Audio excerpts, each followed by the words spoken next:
Hey, welcome back to the channel. My name is Gerard, and if this is your first time finding this channel, we're talking about fragrances today, and we are looking at all 7 fragrances that I wore for every single day last week. So if that is content that you think you want to see more, be sure to like this video, subscribe to the channel, and turn on bell notifications so you are updated whenever I upload something new. But without further ado, let's jump right into the list, starting with Sunday. So all 7 of the fragrances that I wore last week fall into the category of being extremely inexpensive but high value fragrances, in my opinion. I think these are all blind buy worthy. I think they are respectable fragrances that everyone should consider owning. And there's some really, highly talked about fragrances on this list, and then some others that I don't think get enough love. But this first one is certainly a hyped fragrance in terms of from a cheapie perspective. And there's good reason for it. It's damn good. Scent I'm talking about is Nautica Voyage. So this smells far better than what the price tag might dictate. Not a good atomizer. I'll be the first to admit that. But the smell, absolutely amazing smell. Now, some people get sort of a cucumber, water, aquatic vibe from this. I kind of pick that up. I do. Synthetic, yes, but there's just something about this one that makes it stand out. This reminds me of Cape Cod in the summertime. Being on the beach, walking around to the different shops, you're getting that nice breeze off the ocean. It's a little bit green, aquatic, there's some woods. It's just a fantastic fragrance, and in most cases, you're gonna pay less than $20 for this. Don't be a fragrance snob. Check this one out. Don't let the price determine whether it is a good fragrance or not. What I also like about this one is that it doesn't smell like anything else in my collection. It continues to be its own thing, and I love that about this. And performance, it's actually pretty good. Nautica Voyage. So this next one is definitely more talked about. It's a popular cheap fragrance. Probably my favorite from this particular house scent I'm talking about is Mont Blanc Individual. And this one is still good, guys. I mean, look at the dent I put in this thing. I obviously use it. I've gotten a lot of compliments from this one. It's super versatile. I love it. This one has this fruity, sweet, creamy, woody, synthetic vibe to it. Fuzzy synthetic, like dryer sheet. Smells super clean, versatile, as I said. I think this is a really fantastic transitional scent. It's going to take you from the office to out later that night seamlessly, and I love fragrances like that. I think you get a ton of value from a fragrance that you can wear day to night with no issues, and then this is actually kind of a sleeper night out scent. It's going to work in every single season. It is a little bit sweet, so like on really hot days, you might not want to spray too heavy, but again, another super cheap fragrance that you're getting a ton of value from. I still love this stuff, and again, probably my favorite from Mont Blanc. Mont Blanc Individual. This next scent is an absolute 10 out of 10 for me. I absolutely love it. It's cheap, performance is fantastic, and I go back and forth between this one and another in the line for which one is my favorite. But scent I'm talking about is Salvatore Ferragamo's Uomo. And I know a lot of you guys that watch my channel like this one as well. Fantastic atomizer. Alberto Marias is the perfumer here. Get this gourmand, sweet tiramisu vibe. One of my favorite desserts, tiramisu. I mean, who doesn't like tiramisu? It's fantastic.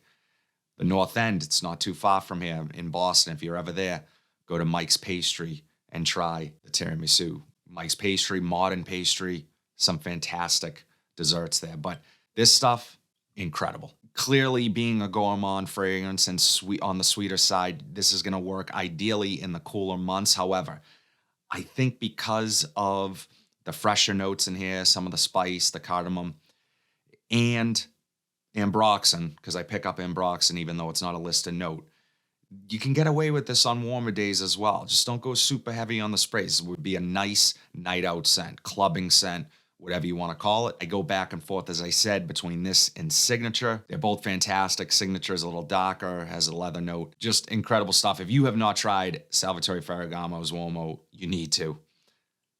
Great value. Love it. This next one, had been on my list for a long time before I actually tried it, and I was not disappointed. Scent I am talking about is Enra Noir Sport. And this stuff, guys, man, the opening can be a little sour on some people's skin. The real magic here is in the mid and its dry down. I get wafts all day of this fresh, woody, aquatic, slightly aquatic. This is a vetiver fragrance through and through. You have to really enjoy the note of vetiver, but it's not a soapy vetiver. It's this grassy, slightly smoky, woody vetiver, and I absolutely love this stuff. There's really nothing designer about this fragrance. I think that's why a lot of people say it's niche quality. I think that term is kind of thrown around a lot, but this one is not your typical designer. So just keep that in mind. It's not going to be for everyone, especially if you're used to smelling sweeter fragrances. This is one that is, it's a little bold. It's unique. It is, as I said, a prominent vetiver fragrance. So it's unapologetic with that. This is mainly for me a rainy day fragrance and a kind of a safe work fragrance. So if I'm going to meetings or meeting people, this is a scent that is going to be perfect for situations like that. Really inexpensive, lasts a long time on my skin and on clothes. Great stuff. Enra Noir Sport. So if Enra Noir Sport has more niche sensibilities that for a vetiver leaning fragrance, this next one is a vetiver leaning fragrance with more designer sensibility to it and a sleeper, in my opinion. Scent I'm talking about is Jean Lowe XX Artisan. And I was able to find this one at a Marshall's, I want to say, either Marshall's or TJ Maxx. And I'm glad I tried it. Bitter orange, pepper, and vetiver are some of the notes in here. And that combination of notes reminds me of like a Coke or a cola, sparkling. It's effervescent, really pops off of the skin. This is one of the better performing Jean Lowe fragrances for sure. It has a mass appealing feel to it, but as I said, being vetiver dominant mainly in the mid and dry down really sets this apart from other designers. So you're getting some of the, as I said, the mass appealing qualities. There's definitely ambroxan in here for sure, but you are also getting a little uniqueness in how heavy they went with the vetiver. So if you're a fan of vetiver, not talked about nearly enough, probably top 2 or 3 Jean Lowe fragrances from me at this point. And I find myself wanting to wear this one more often than not. It's a great work scent. I think you can wear this out in the evening, so it has that versatility. There's something smart about this scent. It kind of dresses up well while still also being a fairly casual scent. So it really checks all the boxes for me. And to top it all off, it's cheap and has a ton of value. Jean Lowe XX Artisan. So shout out to my friend Danny for sending this next one my way. I'm glad it didn't work out for him and that he didn't like this one because I have really enjoyed wearing this scent. Scent I'm talking about is Jean Lowe Immortal from Maison Alejandra. And this scent is a clone of a Louis Vuitton fragrance, Le Mont. And that scent is amazing, but it's really remarkable what they were able to do here at an inexpensive price point. Now, I will say this one has become much harder to find. I don't know if it's discontinued. I don't know why it's not more widely available than some of the other Louis Vuitton clones from the same house, but it's just they need to bring it back, start producing the stuff in mass quantities because it's that good. I love what this scent is able to do. It has this really sparkly ginger and grapefruit opening. It's uplifting, it's bright, it's mood enhancing, but then it sort of changes a bit and then becomes a little bit more ambery and warm, with this slight sweetness and then a little musky, woody, some cashmere, and I think in the dry down. This thing is stunning and really high quality smelling. I mean, it lasts a long time. One of my favorite fragrances in my collection right now at this point. And yeah, I kind of keep it in the front on my shelf because I don't want to forget about this one. Incredible stuff, lasts a long time, super versatile. You will have zero issue wearing this to work and out that night. My favorite kind of fragrances. Jean Lowe Immortal from Maison Alejandra. So the last fragrance that I wore on Saturday needs no introduction. This is an older formulation and was my go-to signature scent for years. Years. And I still love it to this day. And it's a cheapie. Scent I'm talking about is Burberry Touch. And this is peppery, musky, soft, classy, versatile, compliment magnet for me. In the air, smells incredible, great sillage, sneaky performance, because this one really shines in its sillage and getting in close with someone, giving someone a hug. I've gotten countless compliments on this.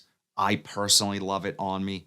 It's super classy, upscale smelling. Literally, the name is so perfect for this scent because I think it's a touch of everything. And it does everything with a light touch, a light hand. It doesn't overdo anything. It's perfectly balanced. The best cheapie ever, in my opinion. Burberry Touch. Now, I think some people might be disappointed by this one at times when they try it because it does get a little bit of buzz. I don't think it gets nearly enough, but it gets a little bit of a buzz. And it can be underwhelming, I guess, for some people, but that's where this one shines, in its simplicity. And you cannot discount a fragrance's simplicity because they do it so effortlessly with this scent. Man, I want to conserve what's left here. I do have another 1 ounce bottle stashed away, an older formulation, 2014. I have to be honest, I have not tried the newer formulation. This is an older fragrance that they continue to produce. I would imagine it still smells amazing. I should grab a newer formulation and see if there's any changes, but man, it's so cheap. Just grab it. Incredible stuff. One of my favorites, Burberry Touch. That's all I have today, guys. As always, I would love to know what your weekly rotation was last week. Drop it in the comment section down below. I always love hearing what you guys are wearing. If you like what you saw today, please be sure to like, comment, subscribe, share this video, hit that bell notification so you are updated whenever I upload new content. But until then, have a fantastic week, and I'll see you in the next video.